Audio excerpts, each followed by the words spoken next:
Give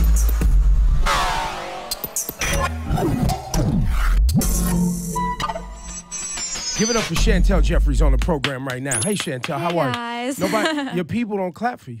Oh, she couldn't clap because she's holding her coffee. She's more important than me. Tapping her knee. Yo, your people didn't clap for you. You don't pay them on time, Chantel? I do. I'm a very punctual girl. So, Chantel, we had the request for you to come up. What are you working on right now? I want to get to some of that first. Because I don't really know much about you other than the blog stuff and all that stuff, that's old stuff. Well, you know she's in a new movie. Which one? Terrence J's in it. Perfect Match. Yeah. Dasha's in it. Dasha, that's right. Terrence was up here. He did bring you up when he was up here. Oh, really? Yeah. What are you doing in Perfect Match?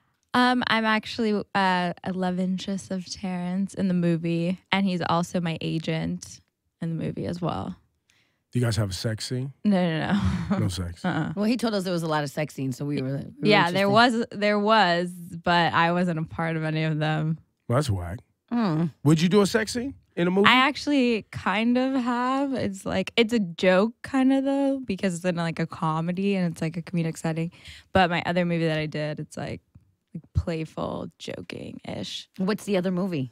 It's called Dinner with the Family. Is it out? It comes out on April 1st. Oh, so you have two. Do we get to see a nipple? No. No. So it's like just you're laying there, but it's not really. It's like, you'll have to see it. I think people want to see you naked. I think that's just where I'm going. I mean. Because you're hot on the gram. I follow you on IG. When they booked this, I followed you. I was like, oh. And I wasn't, you put up some very nice pictures. Oh, she's a model. Thank you. But you're a real model, not just an Instagram model. You're like signed to Wilhelmina, right? Yeah, I'm actually walking in a show after this for Fashion Week, which is pretty cool because I've never done a Fashion Week show. I've done like Swim Week and stuff in Miami, but not in New York, so it's pretty cool.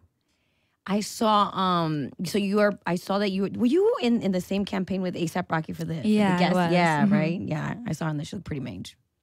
I saw some of those things, but the thing that interested me the most when I was researching for this conversation, someone put up your criminal past. Was it the Post or the Daily News? Yeah, actually. Did you see this, and is this true? No, I actually had to have a lawsuit over that situation, which I settled them.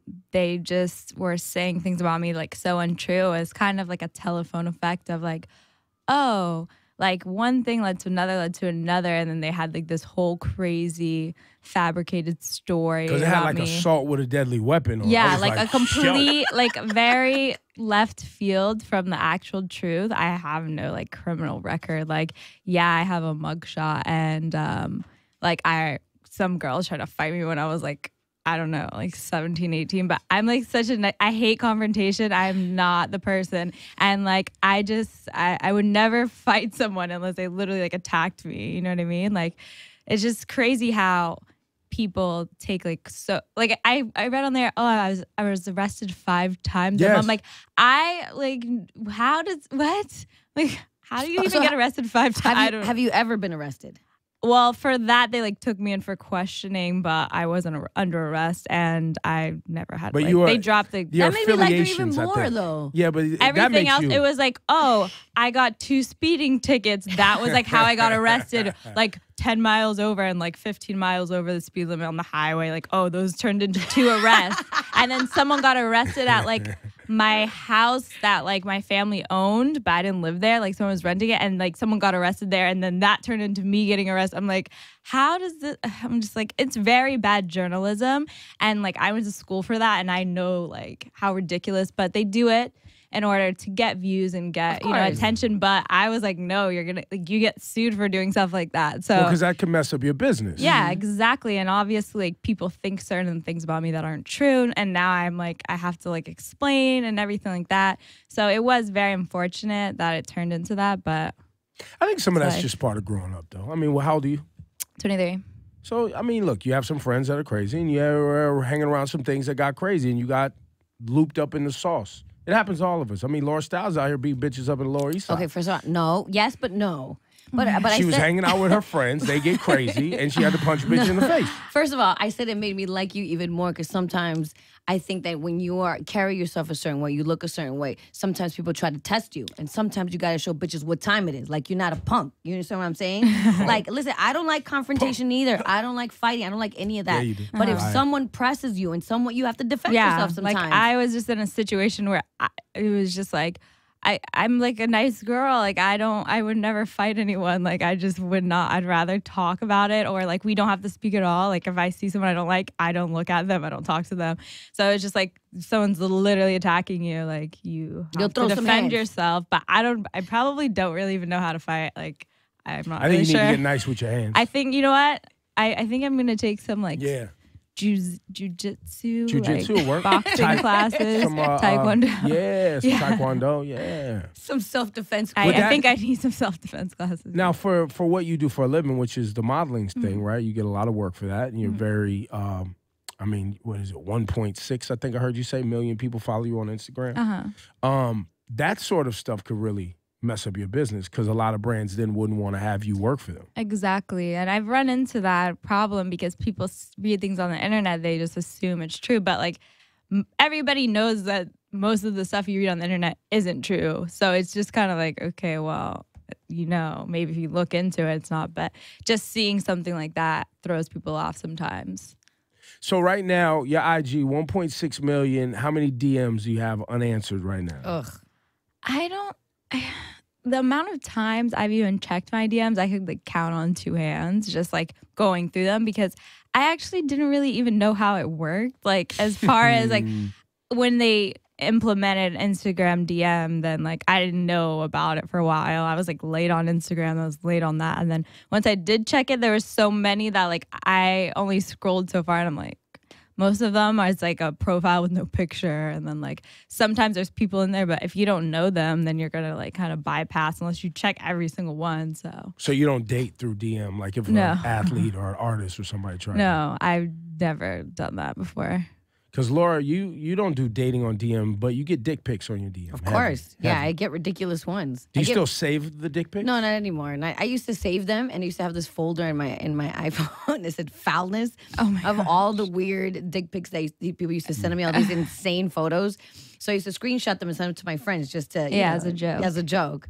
But I mean, I could imagine. I have like 100,000, nothing. Sure, it was a joke. I could imagine her. She has millions. It's ugh. I want to sleep at night, so I don't really want to have those nightmares and like images of very, crude photos. But I mean, I'm sure there's some interesting ones in there. Things have to get creepy for you sometimes, I could imagine, especially like I see people like Kylie Jenner who have to deal with all these stalkers. And then I heard that somebody advised her, maybe she shouldn't be so provocative on Instagram.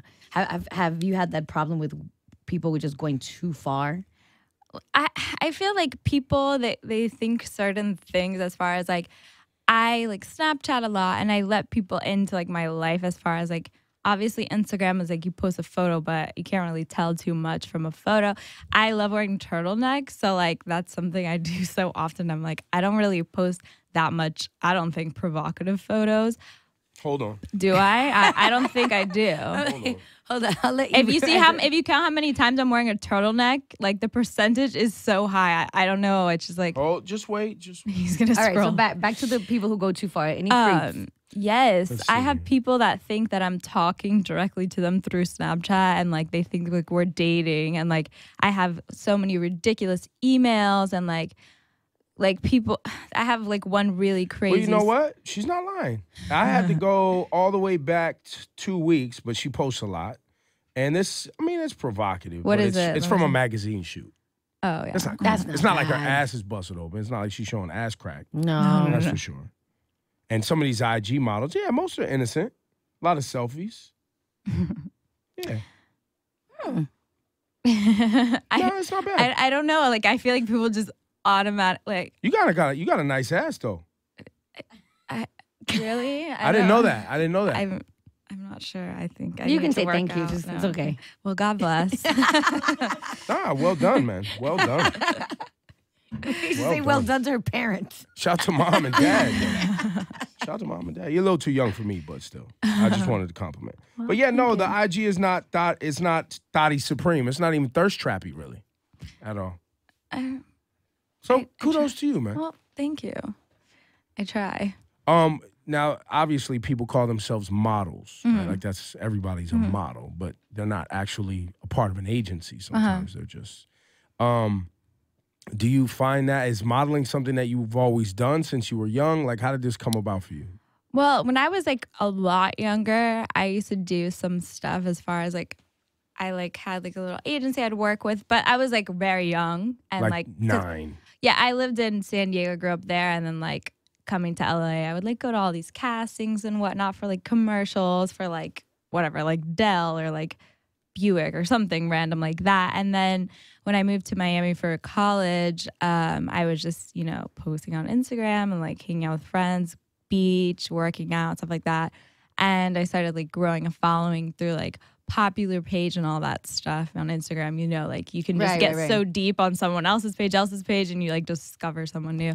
And that's when Wilhelmina approached me, and then I like signed with them, and I was doing like, some swimsuit stuff, beauty and stuff like that, and just like some shows in Miami and whatnot, and then kind of just grew from there. But you created your own fan base via Instagram then, because Wilhelmina approached you once you were already popping on the gram. Yeah. Exactly. How does that pay? It pays well, like because I don't know anything about it. So for people watching this, so I didn't know that happened. I didn't know that like these agencies would approach you just because you were popular. I thought maybe you had to go meet people, audition. I didn't know that they would literally just come to you and throw you money because you look beautiful. Well, living in Miami and like obviously I would go to the beach all the time. I was literally at school pretty much every day, and like I would go to the beach on the weekends and stuff and like working out. But when you're always posting pictures like that, like Miami is big in the swimwear market, so that's what they're looking for, like swimsuit models. So they see you in a swimsuit, they see how your pictures look, they're like, oh, that looks good. Like I'm sure whatever swimsuit company would want to work with her. Yeah, it's like depending on if you're doing like shows or campaigns, like it's all variant based on like the type of work. But so maybe I shouldn't frown on these girls out here trying to get their dreams out through IG as much. Maybe I think it's a great platform. Yeah, I think it depends how you use it. The only thing that makes me sad sometimes is when girls look like, for instance, right, Miami, right? I feel like it's like I don't know if Miami or LA is worse, but it's like plastic surgery heaven. I feel like a lot of these young girls feel they have to get all this crazy surgery for them to become models, and then they end up looking ridiculous and getting insane surgeries that they're probably going to regret later. Have you? I'm sure you've seen that. Yeah, I've seen certain things. It's like in LA, it's different, but as far as Miami, like people do certain procedures and things. A little bit more exaggerated, right? Yeah, and in LA they do other stuff, but. I mean, I do understand when young girls, they see all these people that, have all these things on, or they like Photoshop their pictures, or like even in magazines, they Photoshop photos. So like you can do that on your Instagram, and then people think like, oh, I have to like look like this and stuff. So I think it's just hard for young girls often looking up to something like that that's unrealistic and like unattainable. How do you feel about plastic surgery? I feel like if you don't like something and you're like insecure about it, uncomfortable, like I feel like you should be able to change that if you want to, but I also feel like you shouldn't be ever try to become someone else than yourself. You know what I mean? Right. And if I would throw in there, if you got to go about getting this surgery done in some sort of discount basement and you can't really afford it, no. You don't want to put yourself in that type of dangerous situation. I've seen some things go bad. I've seen like things that I'm like, wow, like that must have been done. It's like if you just go to the beach in Miami, you see things, you're like, that looks like it hurts, and like maybe that wasn't done the proper way. I don't know. Strange growth. Ugh. I've seen some. No, there's definitely like you don't want to deal with that because the repercussions are gonna be like way worse. There's definitely some asses that I've seen that looks like you could see like a chunk of something in the butt. Like at a certain angle, it looks like it's very sad. Yeah, that's bad. Chantel Jeffries. Is the path for you more modeling, more movies, both? What's the path from here? And are you going to have another celebrity relationship? I am going towards the acting path. That's something I've always wanted to do. Modeling kind of just fell into my lap, but I've always been interested, and I've always done acting from a young age. I would do like musical theater with like a musical theater group in Southern California when I lived in so you San can Diego. Sing a little bit. Like a little, like enough to carry a tune. Exactly. So I always had an interest in that. I did a year at New World School of the Arts in Miami, which is like an art school that does like acting, dancing, like singing, all of that. So that's something I've always had an interest in, and being able to live in LA and being so blessed with that opportunity. I think it just takes time to get away from, oh, this girl's on Instagram and she's pretty and like maybe she models or whatever. But like for people to take me serious as an actor is something that like I'm working towards. I respect it. I don't mind. Like I like modeling and stuff like that, but I don't want it to kind of get in the way of what I really want to do, which is acting. But like I know it comes with the territory as well. So you're gonna dodge probably high profile relationships from here on out, it seems like, so that people try to take you more seriously than they talk about you as like a blog headline. Exactly. I feel like I can have my own career, and like it's important for me with my work. Like I don't need anybody to be who I am. So at the end of the day, like eventually it will come. Like I'm sure I'm gonna date. Like I'm not gonna never date anyone. But I keep that in mind, my career in mind, when people do approach me, or when like I'm in a situation. Like I have a lot of guy friends, and like people often think like, oh, she's like hanging out with this guy or that guy, but literally like they're just my friends. Like they probably would never see me like that because I'm so goofy, and like the way that I act is just like, if I was a guy, I would probably never want to talk to me. Like I'm like always burping so loud and doing all this crazy stuff. Like I have a lot of fun. Are you one of those pretty girls that talks about going to the bathroom a lot? I mean, maybe not like that exaggerated, but I like, because that's a problem. Or she's probably one of those girls. You don't take yourself too serious, right? No, I'm like, I don't. If anyone sees my Snapchats, they know like a whole other side of me where I just like to have fun, and like I'm always joking around and like just having a good time. So. All right, Chantel Jeffries. It was great talking to you. Great meeting Thank you. Perfect you. Match with Terrence J. What's the other film? It's called Dinner with the Family. Dinner with the Family. And both of these are coming out in the next few months. I think Perfect Match drops in April too, right? It or drops late March? March 11th, yeah. Chantel Jeffries, give it up. Thank you for coming by. Thank you for having me. Come back anytime, please. Perfect.